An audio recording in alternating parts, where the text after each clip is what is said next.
David Ornstein has confirmed that Manchester United have agreed a deal with Chelsea to sign Andrey Santos. Yes, you heard it. In a deal worth £48 million, £2 million in add-ons, and a 10% easy sell-on clause, Man United will make this the second signing of the season once they complete the Edison deal, which they still haven't. Now, the big question is this a panic buy? Is this something that Manchester United have just suddenly thought of because all of their targets, their main targets, have been sold to other clubs? Or is this an absolute stroke of genius because Manchester United have kept it under wraps who their actual targets are in midfield? Now, INEOS have got a good record so far, so are we right to be panicking or should we just remain calm? Because Chelsea fans actually think he's a good player. And to be honest, is he going to get into a midfield when you've got Moises Caicedo and Enzo Fernandez in there? Think about it. Because this guy was a decent player last year. Looking at his stats, 27 appearances last year, only one goal. I guess for the type of player we're looking for, he's not going to be a goal scorer. But when it comes to passing, 90% accuracy in 27 games. Duels, tackles 1, 37. Blocks, 6. Interceptions, 20. Now again, remember, I don't think many of these were starts. So looking at a player the type he is, he looks like a guy that is going to sit back deep and then again get that ball back, recover possessions and pass the ball forward. And that's exactly what Manchester United need right now. But is it this type of player we need? This is obviously not a marquee signing, obviously. But Manchester United have gone ahead and done it. I don't honestly believe this is a panic buy. So if you're sitting there all getting really agitated, frustrated and panicking, don't get me wrong. A lot of Manchester United supporters, including me, are thinking the same. Why? Because we've let ourselves down again. We spent 4 weeks chasing Mateus Fernandes when we could have been doing other deals. Why is it that we're just doing one deal, one transfer at a time again? It's absolutely ridiculous that Manchester United can't work on other positions, but that's what's happened. And again, this season, another thing has thrown itself into the works, and that's Tottenham Hotspurs coming in as a desperate club and spending ridiculous money. Because you have to say, Manchester United will not be paying £85 million for players like Mateus Fernandes, Alex Scott. It's ridiculous. At the same time, Bruno Guimaraes has put in a transfer request and he wants to go to Arsenal. Now he's going to be 29 in November. Should Manchester United be spending big on a 29-year-old? As good of a player he is, that's not the profile that INEOS are looking for. Why should they go back on their ideals just for a player like Bruno Guimaraes, even though he is a top player?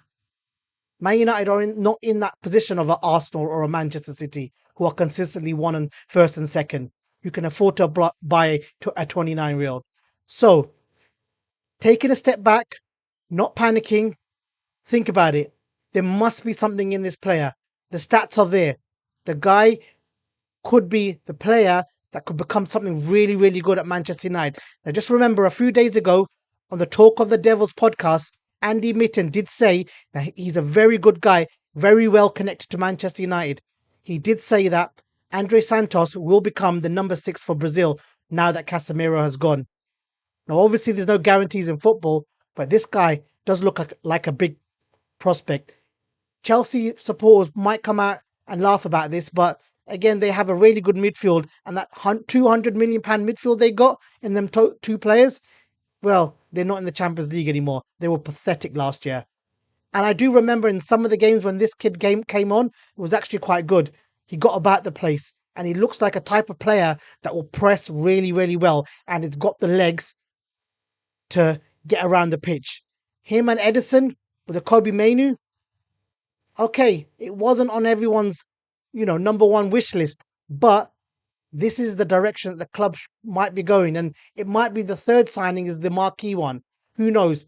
But just like everybody else, yes, I'm looking at this thinking, really, it is a bit of a confusion, but we have to make sure that we don't go crazy because Man United, again, will not be signing players for 22 or 22, 23, 24-year-olds for 80 plus million pounds is ridiculous. Players who've been relegated, clubs that want ridiculous amount of money for players that never even played in the Champions League, like Alex Scott. So David Ornstein, he's dropped this big bomb, and yes, it's come out of the blue, and it's actually come quite quickly because maybe an hour ago, a couple of hours ago, Mike Keegan did come out and say Man United are accelerating the deal with Andrey Santos and Chelsea, and just like that, we've signed him. So it obviously proves, and I've always thought this was actually quite right. Manchester United can sign players quickly. Just look at the amount of times they've signed players on deadline day that quickly. So we can do it. It's a matter of signing the right player with the right deal.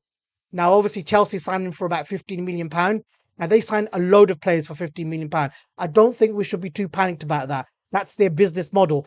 And some of them might be gems and will go on to obtain good transfer fees. This guy, obviously, in particular, has done that.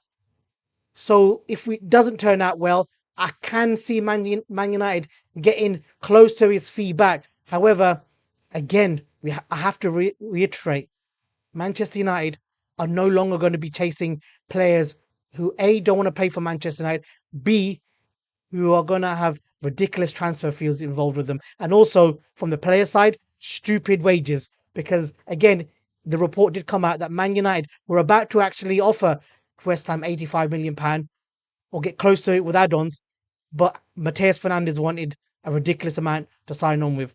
That just ain't happening. Man United need to play this clever, and I'm going to think that, you know what, they've done this for a reason. They've done their due diligence. Manchester United have got another player, another Brazilian, a person with legs, a person who will get around the pitch, a person that, you know what, has used potential, and a player that will want to play for Manchester United. And that, everybody listen to me, is the most important thing. So I guess there's one more thing left to say is welcome to Manchester United, Andrey Santos. Thank you for watching, guys. Please like and subscribe. Hopefully, the next signing will be the big one, the Chouameni, and we'll all finally be able to relax. See you later. I'll be back.